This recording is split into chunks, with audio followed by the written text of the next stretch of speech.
पाकिस्तान की जोग्राफियाई और मौसमियाती सूरत हाल इसे कुदरती आफात के लिए एक हसास मुल्क बनाती है, खास तौर पर मानसून के मौसम में जब तूफानी बारिशें मामूल से ज्यादा शिद्दत इख्तियार कर लेती हैं। हर साल मानसून का मौसम जहां किसानों के लिए खुशहाली की नवीद लेकर आता है, वहीं कुछ बरसों में यही बारिशें तबाही का दूसरा नाम बन जाती हैं। हालिया बरसों में मुल्क ने जिस पैमाने पर सैलाबी आफात का सामना किया, वो माजी की तबाहकारियों को भी पीछे छोड़ गया। खैबर पख्तूनख्वा, पंजाब, सिंध, बलोचिस्तान और गिलगित बल्तिस्तान जैसे इलाके बार बार आने वाले सैलाबों की जद में आते रहे। इन सैलाबों ने सिर्फ जमीनों को नहीं बल्कि ख्वाबों को भी बहा कर ले जाने का काम किया। लाखों अफराद बेघर हो चुके, हजारों खानदानों की कफालत करने वाले अफराद अपनी जानें गंवा बैठे और खड़ी फसलें जो पूरे साल की मेहनत का समर होती हैं, महज चंद घंटों में मट्टी में बदल गईं। इन हालात में जहां हुकूमती इदारे, फौज, जिले इंतजामिया और फलाही तंजीमें मुतहरिक हुई, वहीं मुल्क के चंद मारूफ फनकारों ने भी अपने दिल की आवाज पर लब्बैक कहते हुए खिदमत की राह इख्तियार की। उन्होंने अपनी शोहरत, वसाइल, असरो रसूख और फन को सिर्फ तफरीह तक महदूद रखने की बजाय उसे एक आला मकसद के लिए इस्तेमाल किया। इन फनकारों ने खुद को उन लोगों का हमदर्द साबित किया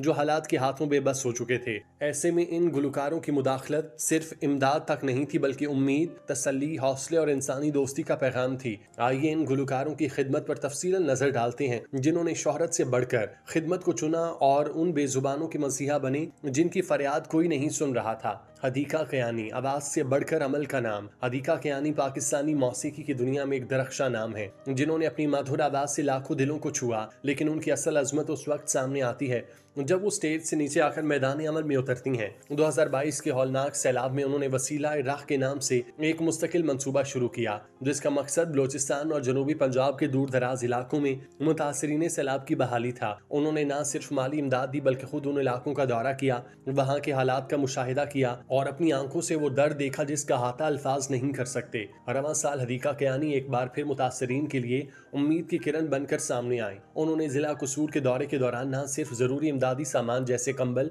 लिहाफ, खैमे और अद्वियात की खुद खरीदारी की, बल्कि बाजार में बुरका पहनकर आम लोगों के बीच जाकर हर चीज की निगरानी भी की। उनकी सोशल मीडिया वीडियोस में देखा जा सकता है कि वो बारिश में छतरी लिए बाजार में दुकानदारों से भाव ताव कर रही हैं ताकि सैलाब मुतासरीन के लिए बेहतर से बेहतर अशिया खरीदी जा सकें। उन्होंने अपने बेटे के साथ मिलकर मुतासरा इलाकों का दौरा किया, वहाँ मकामी अफराद से मुलाकात की, उनके मसाइल को समझने की कोशिश की। हदीका कियानी की सबसे बड़ी खूबी ये कि उनका हर कदम खालिस नीयत और इखलास से उठता है। उनकी इमदादी कोशिशें महज दिखावा नहीं बल्कि मुसलसल मेहनत और जज्बे का नतीजा है। सोशल मीडिया पर उन्होंने न सिर्फ मुतासरीन के लिए आवाज बुलंद की बल्कि अतियात के लिए अपील की, जिन पर आवाम ने भरपूर एतमाद का इजहार किया। हदीका कियानी अब तक सैलाब मुतासरीन के लिए 100 से जायद घर तामीर करवा चुकी और ये सिलसिला ताहाल जारी है। वो आज भी कहती हैं कि ये खिदमत सिर्फ आगाज है, जब तक सांसें बाकी हैं इन मुतासरीन के साथ खड़ी रहेंगी। इनकी ये कुर्बानियां इस बात का सबूत है कि जब शोहरत खिदमत के जज्बे से जुड़ जाए तो वो मसीहाई की आला तरीन शक्ल इख्तियार कर लेती है। अबरारुल हक, फलाही खिदमत का हमागीर मॉडल। अबरारुल हक का नाम सुनते ही एक तरफ बिल्लो दे घर जैसे शौक नगमे जहन में आते हैं तो दूसरी जानिब एक संजीदा समाजी कारकुन का चेहरा उभरता है जो हमेशा कौम के दर्द में शरीक रहा।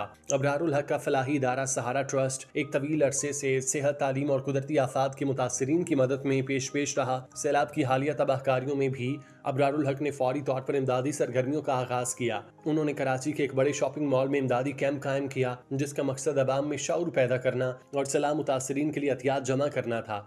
उनके कैंप में सैकड़ों शहरियों ने शिरकत की, कपड़े, खुराक, नकद रकम और दीगर अशियाए ज़रूरिया फराहम की। ये अमल एक वक्ती मुहिम नहीं बल्कि सहारा ट्रस्ट के उस दायरा कार का हिस्सा था जिसके तहत पंजाब, खैबर पख्तूनख्वा और सिंध के मुख्तलिफ इलाकों में इमदादी सरगर्मियाँ की जा रही थी। मुतासरा इलाकों में टीमें रवाना की गई, तिब्बी कैंप कायम किए गए और सैकड़ों खानदानों को आर्जी रिहाइशगाहें मुहैया की गई। अबरारुल हक का सैलाब जदगान के लिए काम सिर्फ इमदाद तक महदूद नहीं रहा बल्कि उन्होंने मुल्क भर में एक नई सोच को फरोग दिया कि फनकार सिर्फ तफरी नहीं, खिदमत का जरिया भी बन सकते हैं। 2022 में भी उन्होंने म्यूजिक कॉन्सर्ट के जरिए लाखों रुपए के फंड जमा किए और हर फोरम पर मुतासरीन की आवाज बनकर सामने आए। वो बारहा ये कहते आए कि उनकी शोहरत अल्लाह की अता है और उसका बेहतरीन इस्तेमाल यही है कि वो उसे उन लोगों की मदद के लिए वक्फ करें जो हालात की चक्की में पिस चुके। अली जफर, फन को फलाह में बदलने का फलसफा।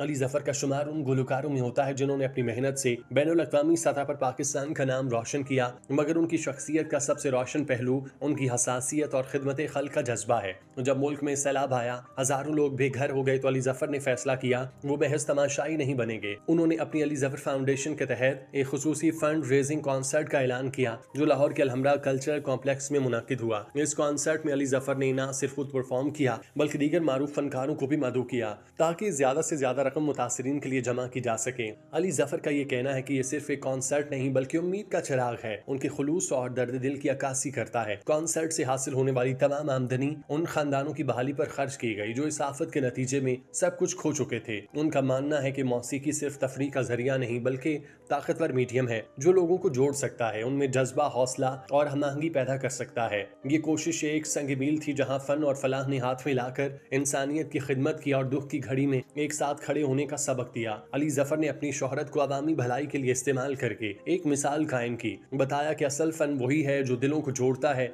इंसानियत को संवारता है। आसिम अजहर पाकिस्तान की नौजवान नस्ल के उन चंद फनकारों में शामिल होते हैं जिन्होंने अपनी फनी सलाहियतों से मुख्तसर वक्त में दिलों पर हुक्मरानी की। उनकी आवाज में जज्बे की सच्चाई, उनके अल्फाज में दर्द की गहराई और अंदाज में खुलूस की रोशनी झलकती है। उनका फन सिर्फ मौसीकी तक महदूद नहीं बल्कि वो इस नस्ल की नुमाइंदगी करते हैं जो ख्वाब भी देखती है और ख्वाबों की बिखरी किरचियां समेटने का हौसला रखती है। सैलाब की हालिया तबाहकारियों के दौरान जब पूरा मुल्क एक हौलनाक आजमाइश से गुजर रहा था, आसिम अजहर ने उन खामोश चीखों को सुना जो खबरों, आदादोशुमार या सोशल मीडिया की हलचल में कहीं दब सी गई थी। सैलाब ने खैबर पख्तूनख्वा, पंजाब, बलूचिस्तान और सिंध में जो तबाही मचाई वो सिर्फ जमीनों और घरों की बर्बादी न थी बल्कि एक नस्ल के ख्वाब, एक माँ की गोद, एक बाप का साया और बच्चों के हंसते चेहरे भी इस रैले में बह गए। ऐसे में आसिम अजहर ने सिर्फ एक फनकार के तौर पर नहीं बल्कि हसास इंसान के तौर पर आवाज बुलंद की।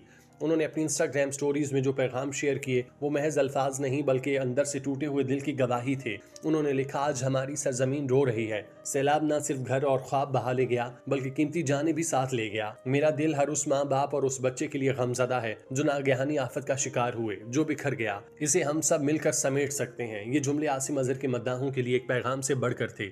ये एक दावत थी इंसानियत को जगाने, कौम को झंझोड़ने और लोगों को एक दूसरे को करीब लाने की। उन्होंने अपने फॉलोअर्स से अपील की कि वो सियासत, मजहब, जुबान और सूबे के इख्तिलाफात से बालातर होकर सिर्फ इंसान बन जाएं और उन खानदानों का साथ दें जिन्होंने सब कुछ खो दिया। उन्होंने जोर दिया कि एहतियात सिर्फ रकम नहीं बल्कि जिम्मेदारी है, एक फ़र्ज़ है और हर वो शख्स जो इस वक्त महफूज है उसका इखलाकी फ़र्ज़ है कि आगे बढ़े और कुछ लौटाए, वो मदद, वो दुआ, वो एहसास जो किसी के लिए सहारा बन जाए। आसिम अजहर ने ना सिर्फ दिलों को छुआ बल्कि ये बावर कराया कि फ़नकार का काम सिर्फ स्टेज पर परफॉर्मेंस देना नहीं बल्कि समाज के दुख को महसूस करना, उस पर बोलना, उसे बांटना भी है। उन्होंने अपने प्लेटफॉर्म को एक बेदारी का जरिया बनाया। वो बार बार आवाम से अपील करते रहे कि वो काबिले एतमाद फलाही इदारों को एहतियात दें। उनका ये कहना था कि हमें अपनी दुआओं में उन लोगों को याद रखना चाहिए जिनके लिए हर दिन नई आजमाइश है। इन बातों से झलकता यह जज्बा उनकी शख्सियत की वो झलक दिखाता है जो शोहरत की चमक से नहीं बल्कि अंदरूनी खुलूस से रोशन है। आसिम अजहर का पैगाम सिर्फ वक्ती नहीं था, यह आइंदा आने वाली कौमों के लिए याद दहानी है कि नौजवान नस्ल के फनकारों में भी वो बसीरत, वो एहसास और जिम्मेदारी का शऊर मौजूद है जो किसी भी कौम की तामीर के लिए नागुज़ीर है। सैलाब जैसे सानहियात में उनका किरदार इस बात का सबूत है। पाकिस्तान के फनकार सिर्फ फनकार नहीं बल्कि कौम का ज़मीर है